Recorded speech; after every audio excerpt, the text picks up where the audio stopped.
भारत माता शिव शक्ति अवतार। आज है 18 फरवरी 2025। रिवाइज डेट है 4 जून 1967। मीठे बच्चे, बाहर है झरमुई झगमुई की बातें कभी नहीं सुननी है। अच्छी बातें सुनने से ही तुम फूल बनते हो, फिर दूतियाँ क्यों बनते हो? आपस में मिल जाते हो तो वही बातें करने लगते हो। शक्ल से ही पता पड़ जाता है, सेवा करने वालों के मुख से हमेशा रत्न ही निकलते हैं। तुम बच्चों का बैठना बहुत सिंपल है, कहाँ भी बैठ सकते हो, चाहे जंगल में बैठो, पहाड़ी पर बैठो, घर में बैठो, एक कुटिया में बैठो, कहीं भी बैठ सकते हो। ऐसे बैठने से तुम बच्चे ट्रांसफ़र होते हो। तुम बच्चे जानते हो कि अब हम मनुष्य हैं, भविष्य के लिए देवता बन रहे हैं। हम कांटों से फूल बन रहे हैं। बागवान भी है, माली भी है। सिर्फ एक बाप को याद करने से और 84 का चक्र फिराने से यहाँ बैठते भी ट्रांसफ़र हो रहे हो।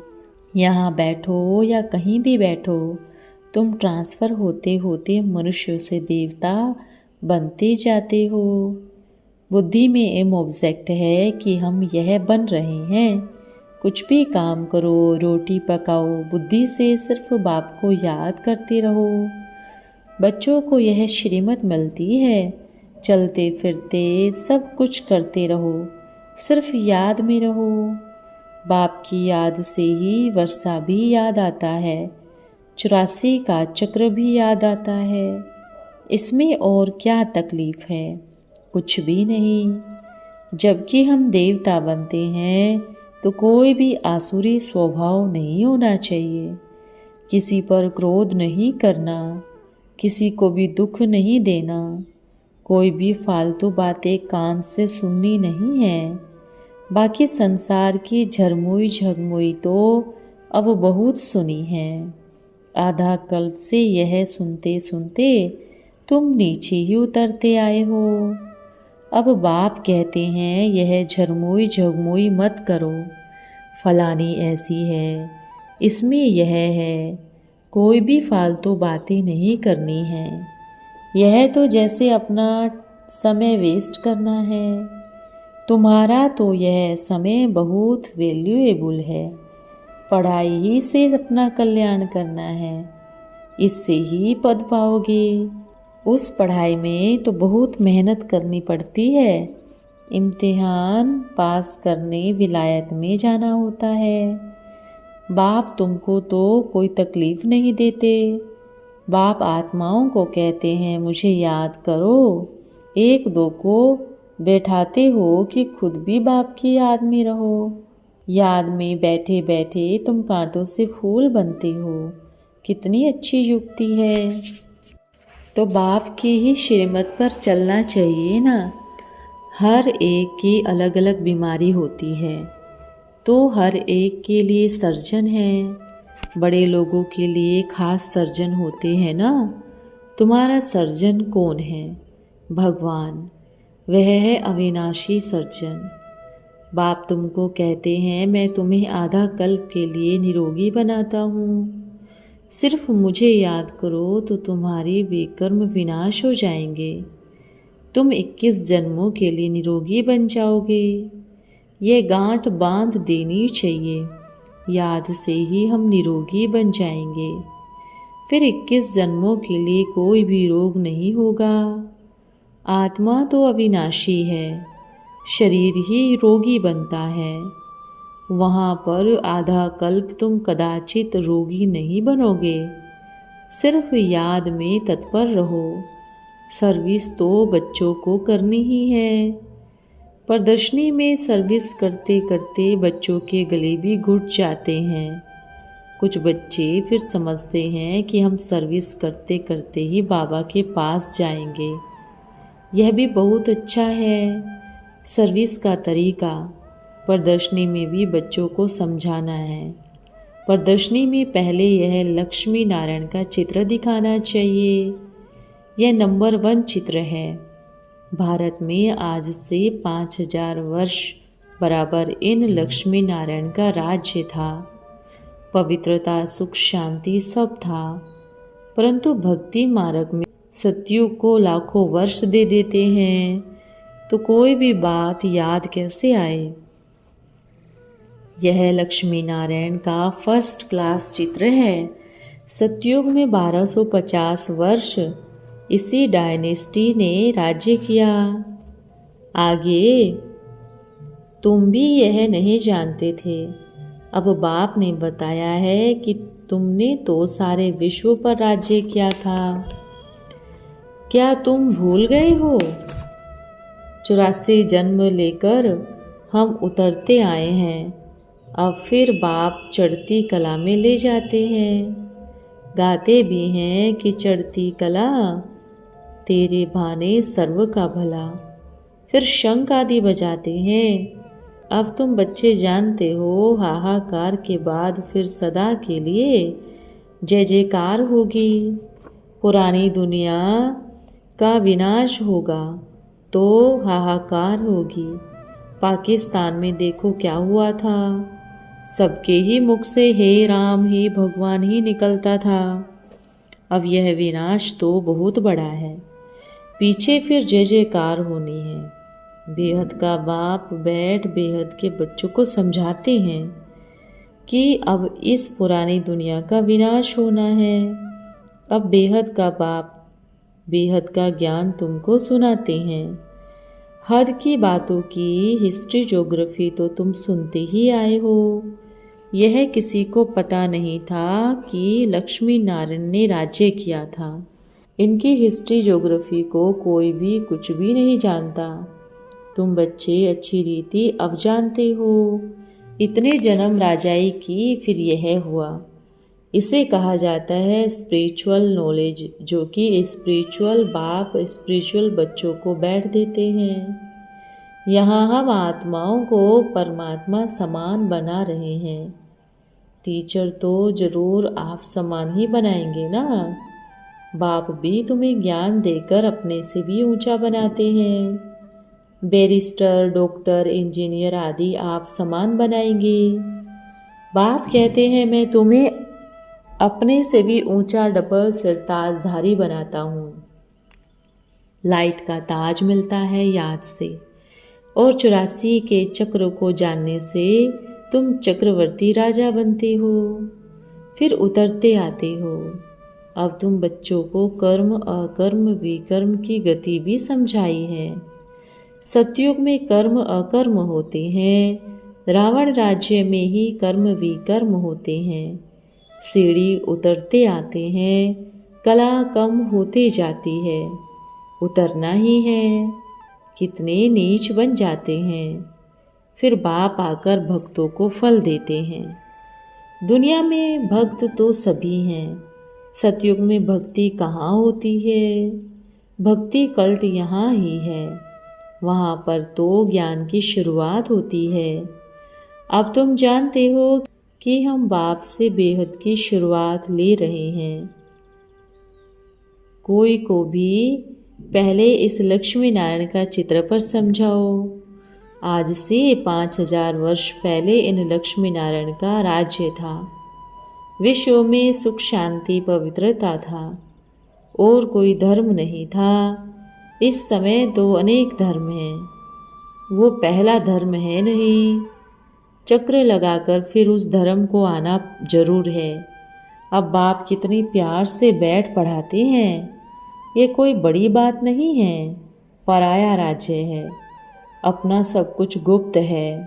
बाप भी गुप्त ही आए हुए हैं।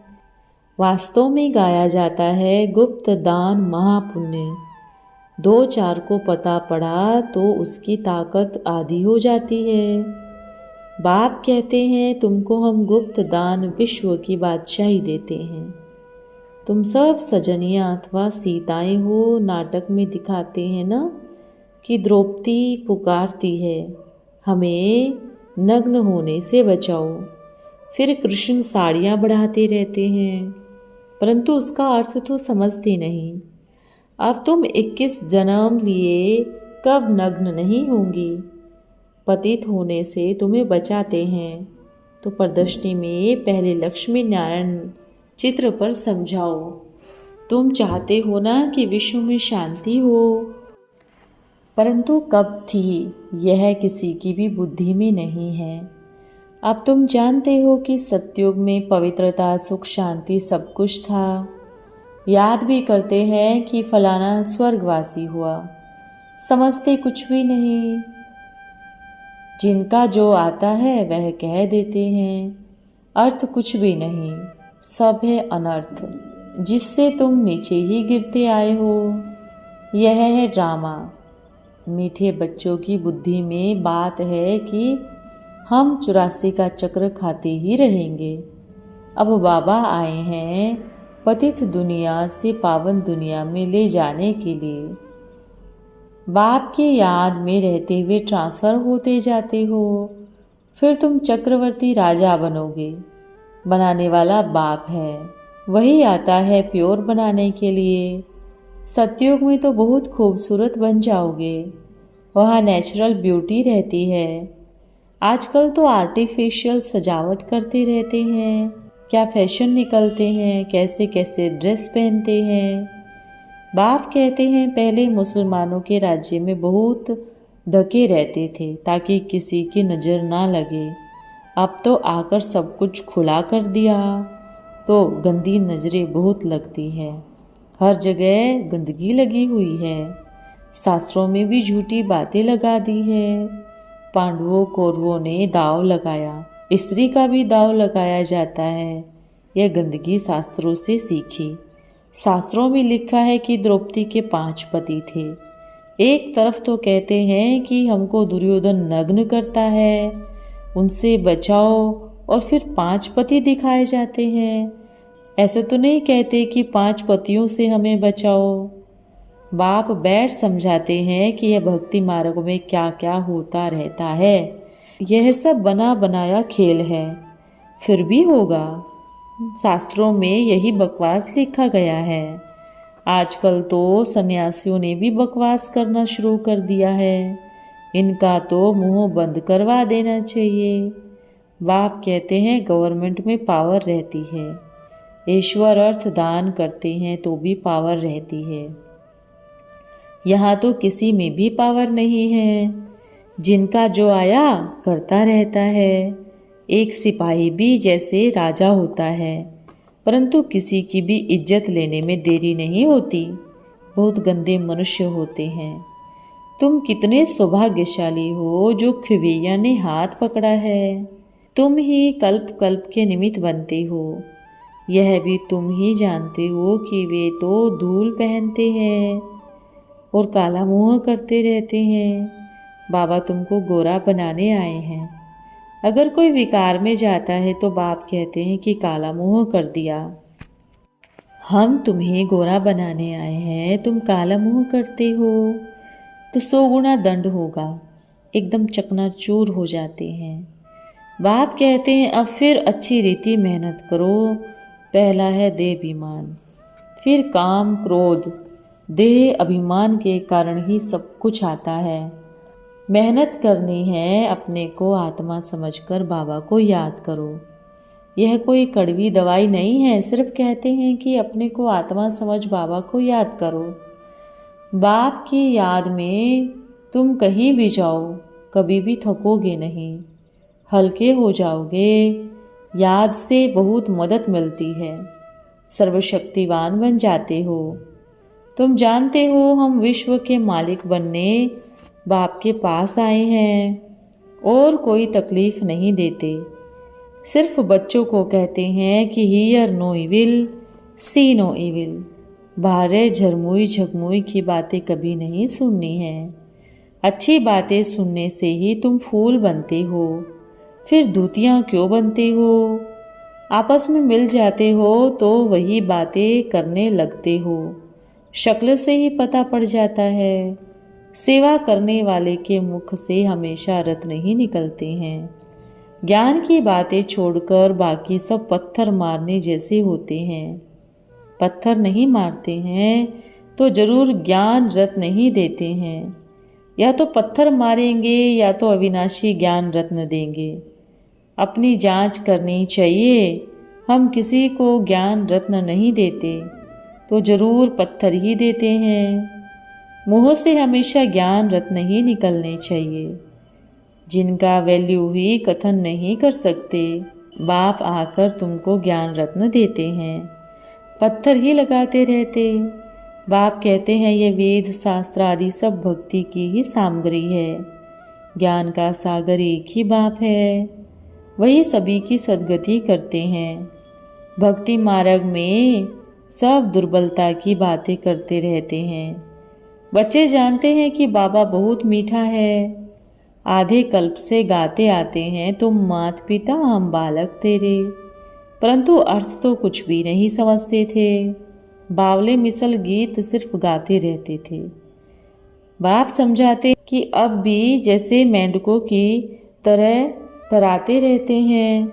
वो तो मेंढक फिर महफिल बनाते हैं, यह तो एक दो को पत्थर ही मारते रहते हैं।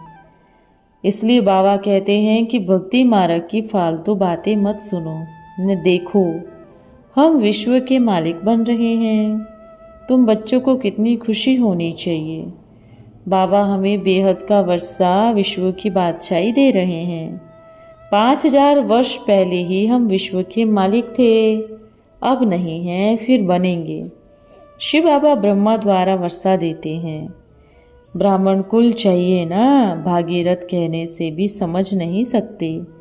इसलिए ब्रह्मा और उनका ही फिर कुल है। ब्रह्मा तन में प्रवेश करते हैं, इसलिए उनका नाम भागीरथ रखा है, जिससे फिर बहुत ब्राह्मण बनते हैं। ब्रह्मा द्वारा शिव बाबा हमें विश्व की बादशाही दे रहे हैं। ब्राह्मण है चोटी, विराट रूप भी ऐसे ही होता है। ऊपर में शिव बाबा, फिर संगम युगी ब्राह्मण हैं जो ईश्वरीय संतान बनते हैं। तुम जानते हो कि अभी हम ईश्वरीय संतान हैं, फिर हम दैवी संतान बनेंगे तो डिग्री कम होती जाएगी। यह लक्ष्मी नारायण की भी डिग्री कम है, क्योंकि इनमें ज्ञान नहीं है, ज्ञान ब्राह्मणों में है। ज्ञान बिना मनुष्यों को क्या कहेंगे? अज्ञानी। इन्हें लक्ष्मी नारायण को अज्ञानी नहीं कहेंगे, इन्होंने ज्ञान से यह पद पाया है। तुम ब्राह्मण कितने ऊंच हो, फिर देवता बनते हो तो कुछ भी ज्ञान नहीं रहता। अगर उनमें भी ज्ञान होता तो दैवी वंश से ही चला आता। अच्छा, ओम नमः शिवाय। आज का वरदान है स्व परिवर्तक सो विश्व परिवर्तक भव। सदैव यह स्मृति में रखो कि हमारा हर कर्म 84 जन्मों के रिकॉर्ड भरने का आधार है। अपनी वृत्ति, अपने वायुमंडल और अपनी वाणी को यथार्थ रूप से सेट करो। अपने वातावरण को अंतर्मुखता की शक्ति से श्रेष्ठ बनाओ। वृत्ति को श्रेष्ठ और वाणी को भी राजयुक्त और युक्ति युक्त बनाओ।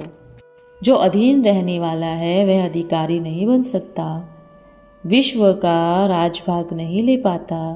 इसलिए स्वयं के जिम्मेवार, सारे विश्व की जिम्मेवारी लेने वाले विश्व महाराजन बन सकते हैं।